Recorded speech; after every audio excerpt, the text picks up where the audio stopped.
Hello, I'm Bob the Bookerer and welcome to my channel. Today I am just in some ways following up on where I've been with the Booker shortlist that I've been reading. So as some of you may know, I have a sort of longer term goal of reading all of the shortlists of the Booker Prize, which somebody has now beaten me to. I mean, I never thought I was going to be the first, don't get me wrong. This was not me going in thinking I was going to completely be like the only person ever to have done this. But somebody also called Bob did this fairly recently, which, you know, is a wonderful achievement. I'm about a year behind him, I think. It's going to take me a little while to get there fully. But here's me talking about the 2007 Booker Prize. And I realise some of these dates seem a bit random. This was because I am sort of reading in sort of 5-year installments away from the year that I'm in, if that makes sense. So with 2022, sort of going back and reading 2017, 2012 I'd already read, 2007 now, and almost done with 2002. And then I'll probably pause it for this year and just go back. I think I'll just start it properly for 2023. Anyway, that's a lot of preamble. Let's get on with this year's prize. And so this was the year that Anne Enright won for The Gathering. And this is a novel I absolutely adore. I think it's a beautiful, beautiful book. And on the second reading of it, loved it even more. But it was a controversial winner for several reasons that I'll talk about a little bit in this video. But it was seen as a controversial one because in many ways it was lots of people's second choice for the winner, and not that many people's first choice in quite the same way. And partly this is because there was a split on some critical parts of this whole equation, which is namely in McEwan's book on Chesil Beach. There was discussion about whether it was long enough to be considered a novel or not, or whether it was a novella, which now seems quite laughable because it's longer than Treacle Walker and I believe probably longer than Small Things Like These, both of which were on the Booker shortlist this year. So clearly clearly it was seen as enough to be on a shortlist there but not to win. And I think things seem to have changed where I think we've maybe broadened our approach to what might constitute a novel, or even to realise that a novella could count. The Booker rules themselves state a sustained piece of fiction, and I think there is a lower word count sort of attached to it. But anyway, all of that is to talk about in McEwan's book on Chesil Beach. But we're here to talk about the winner right now. And Anne Enright's The Gathering, I think, is just such a stunning book that looks at a family, and particularly grounds a lot of it in sort of little bits of time jumping. But we keep on having this sort of these flashbacks to a moment of the grandparents essentially in this family having met and spent this time in front of this really gorgeous clock, and there's this all very scenic thing. But what we spend most of the time in the book doing is watching as family members really strongly distrust each other and have these really quite rabid fallouts at times. There's a lot that's, I think, incredibly well observed in this book about how families are not easy, comfortable things. They don't slot together really easily. They don't always gel together really easily. And particularly in the family that we see in The Gathering, they're all brought together kind of like Sarah Gilmartin's Dinner Party of Tragedy, which I loved. Where there's just this sort of underlying tension of some people always having felt that somebody else has been given something instead of them. And, you know, even though people will be in their 30s or 40s, they still hold on to these little things that they were denied or feel that was withheld from them.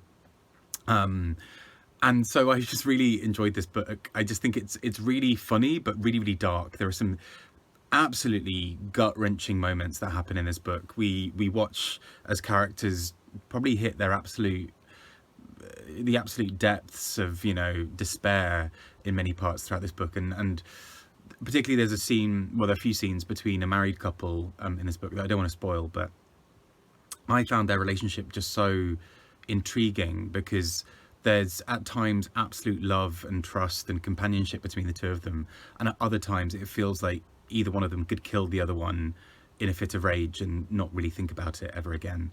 And I remember when I read it the first time, it was just after this book had come out. So I think, and just after it had won. So I think I probably read it in like 2008 or something. And that would have made me about 18, 19. And I don't think I fully got parts of that. And I remember hearing a review talk about this book having just the most perfect final sentence. And I don't remember getting it at the time. And then when I reread it, I remember really looking out for that final sentence, and it is a perfect final sentence.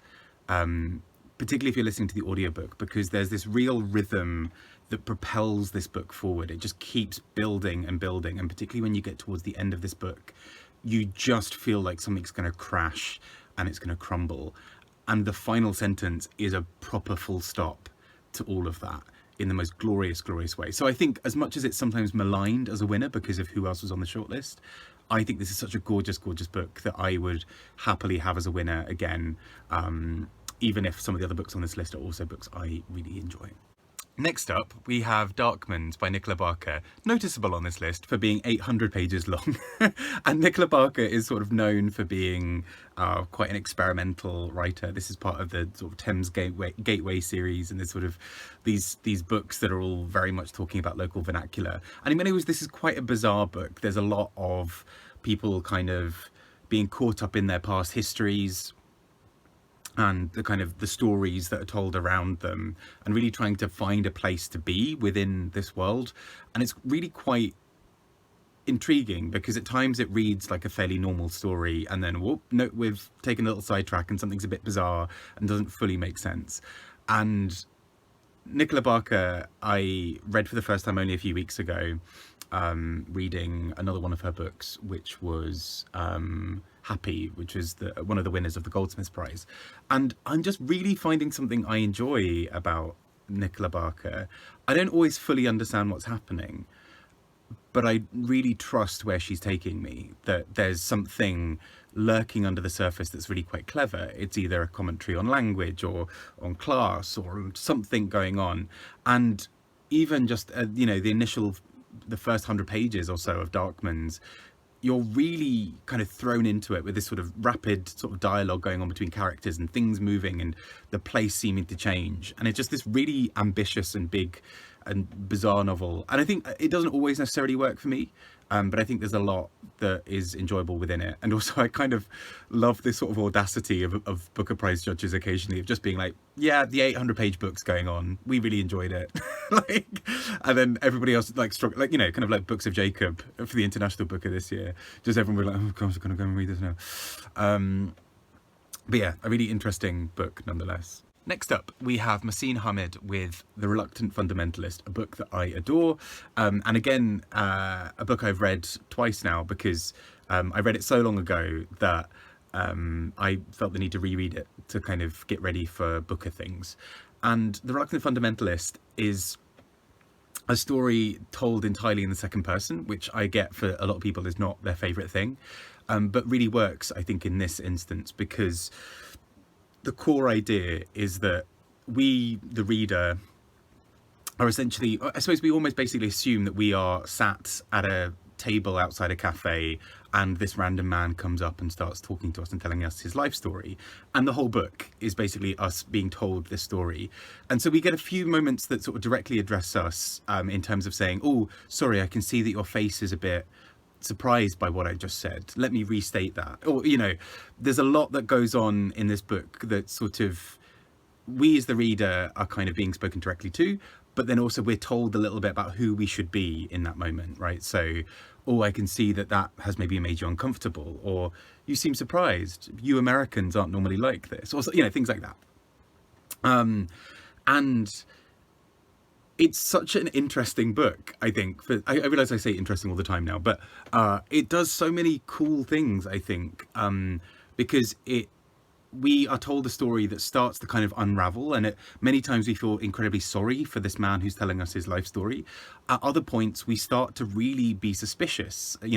Is he holding back precious information that might tell us a little bit more about the story? Is there more going on? Is he actually somebody who's committed some awful crimes? And the title of the book might suggest where that's maybe going, that we have little bits of digging into his history. Did he mean to do these things? Is he just acting as an agent for somebody else? So many questions are left up in the air, and I found this book just so utterly engaging for that, of how it just interrogates, and in many ways, because it's put us at the center of this book as somebody having a story told to us, our judgments are actually meant to be a formative part of this book. I think, you know, how we interpret his actions says a lot about us, and in many ways forms how we think, what we think this book is actually meaning to do. So if we see him as the bad guy, are we endorsing other parts of this book? If we see him as innocent, are we endorsing other parts of the book? And therefore we're kind of part of this theatre production almost. Yeah, I really enjoyed this book, as you can probably tell. And this is not the last time we'll see Mohsin Hamid in the international Booker, the Booker rather, shortlists and long lists, and mentioned in one of the other ones that he was also shortlisted for Exit West. So yeah, really, really interesting author, and just very, very clever, provocative book, I think. Next up, we have Mr. Pip by Lloyd Jones. And this book is really quite, does some quite fun things, I think, in terms of taking the plot and story of Great Expectations and sort of splitting it in two different ways. So this is both a retelling in some ways of Great Expectations as a book, but it's also that retelling with the novel Great Expectations in the middle of it, taking on new readings. So essentially we have a journalist who is no, sorry, not a journalist, he's a teacher, sorry. He's a teacher who ends up in this small area, this small place, and he is this sort of strange foreign white man, basically, who is who ends up as a teacher in a small island, this sort of tropical place. Do we actually yeah, sorry, part of Papua New Guinea, there we go. And so he is this sort of white foreigner teaching, and the only book he has with him is Great Expectations. So he uses that as his teaching tool and teaches the kids to not only read English through it, but also maybe to act out bits of it or to read out bits of it and to kind of immerse them in the story. But also in kind of so doing becomes some kind of a critique about the book itself, because this is a book that in some parts is quite universal, in the sense that the pupils really get on and really love various parts of it, but occasionally they question bits in the book and sort of say, well, this doesn't make sense, or what does this very English thing mean? And so it then builds sort of from that into this sort of story where he's this not particularly trusted outsider who sort of wins over some of the locals and what have you. And sort of towards the end, there's this sort of, what's going to happen now? Like, what happens when they get to the end of the book? What happens when the story's over? What can we, you know? And it all starts to sort of erupt in this. There has been some criticism of this book, which I think partly is quite fair, that it does at first appear to sort of suggest a real sort of white savior narrative of this man walking in and sort of judging these ignorant savages, you know, that kind of narrative. But actually I think the book does a little bit more than that. I think that is a fair criticism, but I think the book also examines that partly, because we're not always meant to see the main character, I don't think, as a particularly good person. We see him as sort of doing the best he can in terms of trying to teach this, but also we see that this book does not always have this universal appeal. It's often more complicated than that, where this book cannot fulfill all of these goals and things that are needed for it, because it's just a book. And as much as stories are important, the locals have their own stories. They have their own things that they're doing, and actually they've got their whole lives that are far more complicated than Great Expectations will ever be. A really interesting book to have on this list in many, many ways, but one I enjoyed and thought was quite a fun read. Next up, we have the book I was talking about earlier, the sort of slight enfant terrible of this list, and that is On Chesil Beach by Ian McEwan. Now, I've spoken about my love for many of Ian McEwan's books before. I've spoken a lot about how much I love On Chesil Beach. I think this is a staggering piece of literature. I absolutely adore this book. I do need to reread it. Maybe it won't have held up quite as much in the years since I last read it. But essentially the story is a recently married couple going away for their honeymoon on Chesil Beach, hence the title.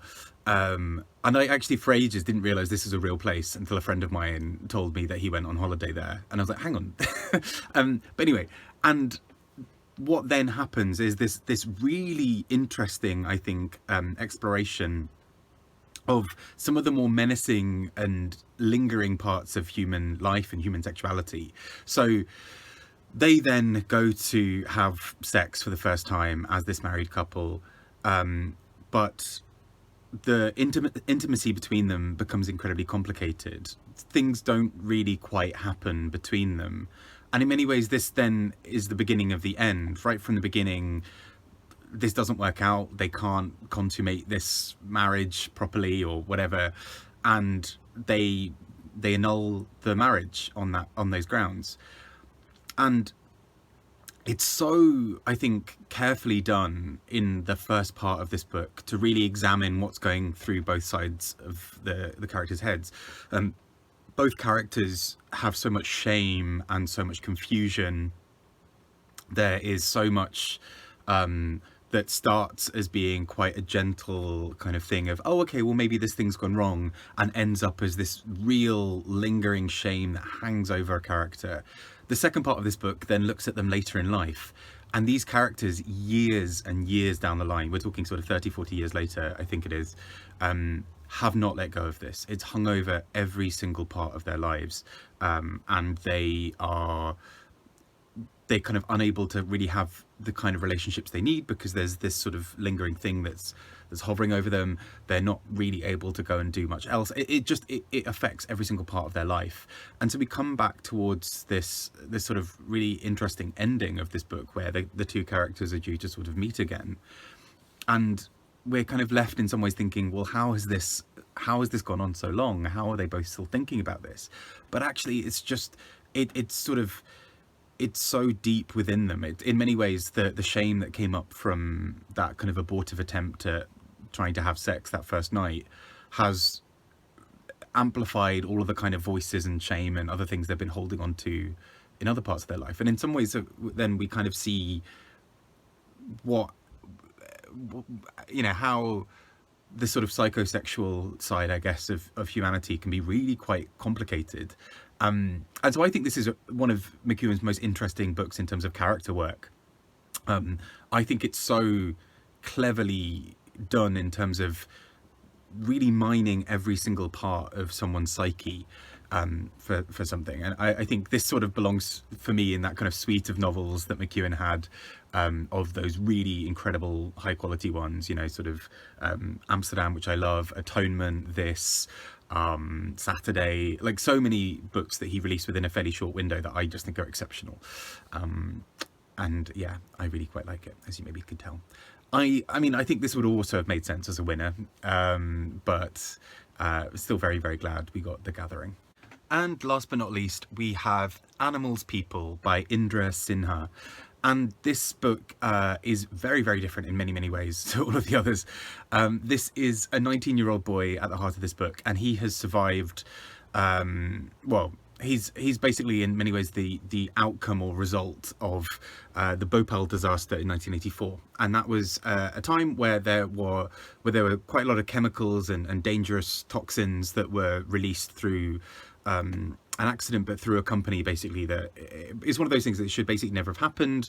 There are lots of things that should have been put in to save them, but then a lot of those people were left without the support. And so we have a young boy at the heart of this book who has been born sort of just before the disaster, but has been really badly affected by the poisoning and the chemicals and everything else. And so he has this sort of twisted spine and has to walk on all fours. And I remember when I read this book for the first time, again, probably not that long after it came out, I was really haunted by the way this book is described, because he is then known as Animal because he walks on all fours.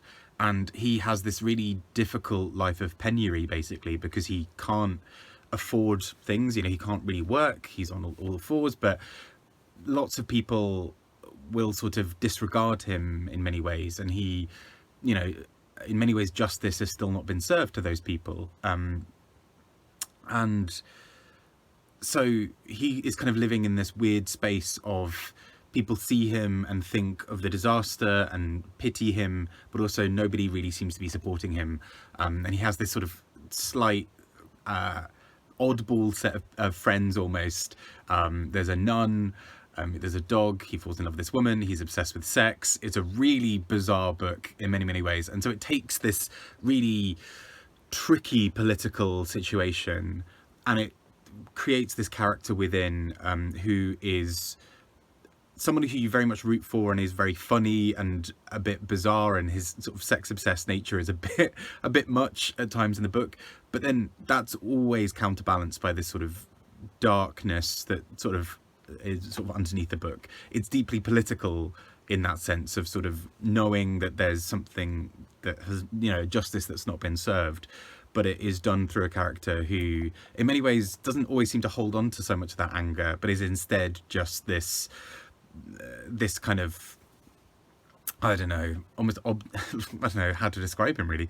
He's just this sort of character that can't really exist in the world properly in many ways. He can't exist in the way that other people do. He doesn't have the funds to be able to do many of those things either. So he's kind of just trapped in this weird space where he just has to do what he has to do to get by and tries to make life as enjoyable as possible. I do wonder now if I reread it whether it would come across as a slightly different narrative, but I don't think we're ever really meant to pity him in too many ways. Other characters do, but I think we're always meant to see he's quite triumphant and that actually the quest for justice is bigger than anything else within this book. But yeah, what a list, what a short list here. And that brings us to the end of the 6 books shortlisted. And I think so many books in this list that are just so out there in so many ways. I mean, putting the 6 of these together, we've got, you know, an 800-page book that is looking at sort of some of the depths of sort of a very specific part of like London and the estuaries, and then we've got Animals People, we've got On Chesil Beach, going into the kind of inner lives of sort of the psychosexual drama of this couple, and The Gathering with this sort of family drama. It's an intense list, actually. It's a really intense 6 books, but I think in a very enjoyable way. I still think The Gathering is probably the rightful winner. On Chesil Beach for me is still up there as one of my favourite books of all time, so if not The Gathering, probably On Chesil Beach. And The Reluctant Fundamentalist is a book that I would have been very happy to have seen take this. I say this, I wasn't really following the Booker at that age. I think I used to go to a book club that mostly just read lots of Booker books without me realising. So I read quite a few of them around at that time. Anyway, all of this is a lengthy, rambly way to say what an interesting shortlist. I hope you've enjoyed these books if you've read them before. It's really interesting to see what this looks like 15 years on, because I think some of these books have really held, I think could still hold on and be kind of seen as worthy winners now. I think On Chesil Beach or The Gathering would still be right up there.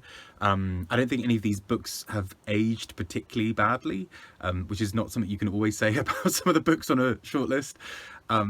But interesting to look back on regardless. I've been Bob the Booker, talking about the Booker Prize. There we go.